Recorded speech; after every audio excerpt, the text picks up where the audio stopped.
৮০ দশকে জয়পুরহাটের পাঁচবিবিতে মহিপুর মাওলানা ভাসানী উচ্চ বিদ্যালয়টি প্রতিষ্ঠা করেন ভাসানীপুত্র আবু নাসের খান ভাসানী। এরপর বিদ্যালয়টিতে কোনো উন্নয়নের ছোঁয়া লাগেনি।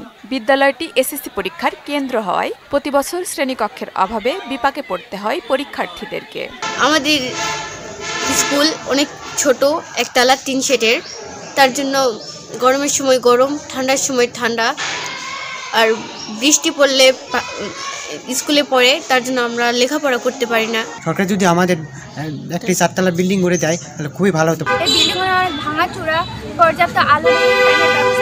এখানকার যদি দু একটা বিল্ডিং পাওয়া যেত তাহলে আমি মনে করি আমার মতো অন্যান্য ওয়ালটন ফ্রিজ কিনে অনেকের মতো আপনিও হয়ে যেতে পারেন মিলেনিয়াল। সেরা পণ্যের সেরা অফার। একটু ভালোভাবে পরিচালনা। আমি নীতি নির্ধারণী মহল, শিক্ষা মন্ত্রণালয় সহ মাননীয় প্রধানমন্ত্রীর দৃষ্টি আকর্ষণ করছি, ভালো একটা শিক্ষা প্রতিষ্ঠানে রূপান্তর হোক।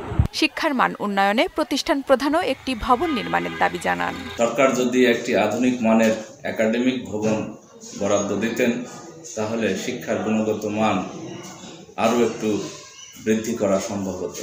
শিক্ষার্থীদের ভালো পরিবেশ দিতে ভালো শ্রেণীকক্ষ প্রয়োজন বলে মত দেন এই জনপ্রতিনিধি। যে স্কুলে পড়াশোনা করবে সেই স্কুলটা শিক্ষকরা ভালো হতে হবে, সেই স্কুলের পরিবেশটা ভালো হতে হবে, যে শ্রেণীকক্ষে সে পড়ে সেই শ্রেণীকক্ষের পরিবেশটাও ভালো হতে হবে। পর্যায়ক্রমে প্রতিষ্ঠানটিতে ভবন নির্মাণ করা হবে বলে জানান স্থানীয় সংসদ সদস্য।